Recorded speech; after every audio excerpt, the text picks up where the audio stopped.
آج میں تمہیں ایک ایسے گناہ کے بارے میں بتاؤں گی جسے آج کی دنیا ماڈرن ہونا اور آزادی کہتی ہے۔ لوگ کہتے ہیں یہ میری مرضی ہے، لیکن اصل میں یہ 4000 سال پرانا ایسا عذاب ہے جس نے پوری کی پوری بستی کا نام و نشان مٹا دیا تھا۔ ردا، کہیں تم اس معاملے کی بات تو نہیں کر رہی ہو جیسے آج کل لوگ پرائیڈ یا LGBTQ کہتے ہیں، جہاں لڑکے لڑکوں کے ساتھ اور لڑکیاں لڑکیوں کے ساتھ رشتے بناتے ہیں؟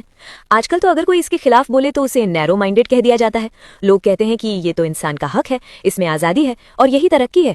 کیا یہ واقعی اتنا بڑا گناہ ہے؟ زویا، آزادی اور حق کے نام پر اللہ کی بنائی ہوئی فطرت کو بدل دینا ترقی نہیں بلکہ تباہی ہے۔ آج جو چیز ہمیں نئی اور ماڈرن لگ رہی ہے، دراصل یہ حضرت ابراہیم علیہ السلام کے دور کا سب سے گھنونا گناہ تھا، اور اس کا انجام اتنا خوفناک تھا کہ آج بھی دنیا اسے دیکھ کر کانپ جاتی ہے۔ سنو اس وقت کیا ہوا تھا۔ حضرت لوط علیہ السلام حضرت ابراہیم علیہ السلام کے بھتیجے تھے۔ جب حضرت ابراہیم علیہ السلام نے ہجرت کی تو حضرت لوط بھی ان کے ساتھ تھے۔ اللہ تعالیٰ نے حضرت لوط علیہ السلام کو نبی بنا کر سدوم نام کی بستی کی طرف بھیجا۔ سدوم کے لوگ ایک ایسی بے حیائی اور گناہ میں مبتلا تھے جو ان سے پہلے دنیا میں کسی نے نہیں کیا تھا۔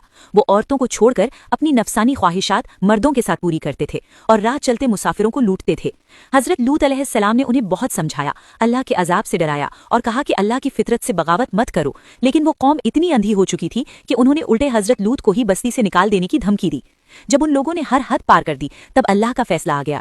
اللہ نے اپنے فرشتوں کو زمین پر بھیجا۔ عذاب نازل کرنے سے پہلے وہ فرشتے انسانی شکل میں حضرت ابراہیم علیہ السلام کے پاس گئے اور انہیں بڑھاپے میں ایک اور بیٹے حضرت اسحاق علیہ السلام کی خوشخبری یعنی بشارت سنائی۔ اس کے بعد وہ فرشتے بے حد خوبصورت نوجوانوں کی شکل میں حضرت لوط علیہ السلام کے پاس سدوم پہنچے۔ جب بستی والوں کو ان مہمانوں کا پتہ چلا تو وہ بری نیت سے حضرت لوط کے گھر پر ٹوٹ پڑے۔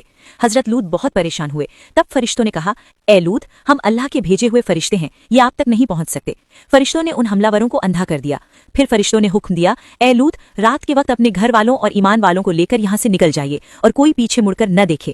حضرت لوط کی بیوی چھپ کر ان گناہگاروں کا ساتھ دیتی تھی، اس لیے اسے بھی پیچھے چھوڑنے کا حکم ہوا۔ صبح ہوتے ہی اللہ کا خوفناک عذاب آیا۔ حضرت جبرائیل علیہ السلام نے پوری بستی کو اپنے پروں پر اٹھا کر آسمان تک بلند کیا اور پھر اسے الٹا کر کے زمین پر دے مارا، اور پھر آسمان سے ان پر نشان لگے ہوئے کنکریلے پتھروں کی بارش کی گئی۔ وہ پوری بستی تباہ ہو گئی۔ آج دنیا اس جگہ کو ڈیڈ سی یعنی بحر مردہ کے نام سے جانتی ہے، جہاں کے پانی میں آج بھی کوئی مچھلی زندہ نہیں رہ سکتی۔ یہ قیامت تک کے لیے ایک عبرت بن گیا۔ سبحان اللہ، میرے تو رونگٹے کھڑے ہو گئے ردا۔ جس چیز کو آج کی جنریشن آزادی اور ماڈرن ہونا سمجھ رہی ہے، وہ تو اصل میں اللہ کے عذاب کو دعوت دینا ہے۔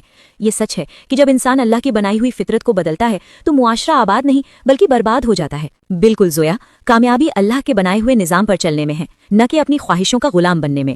دوستوں، اللہ تعالیٰ ہماری حفاظت فرمائے اور ہمیں گناہ سے بچنے کی توفیق دے۔ اللہ ہمارے دلوں کو صاف کرے اور ہماری فطرت کو نیک بنا دے۔ یا اللہ، ہمیں سیدھی راہ پر چلا اور ہماری غلطیوں کو معاف فرما۔ کمنٹ میں آمین ضرور لکھیں۔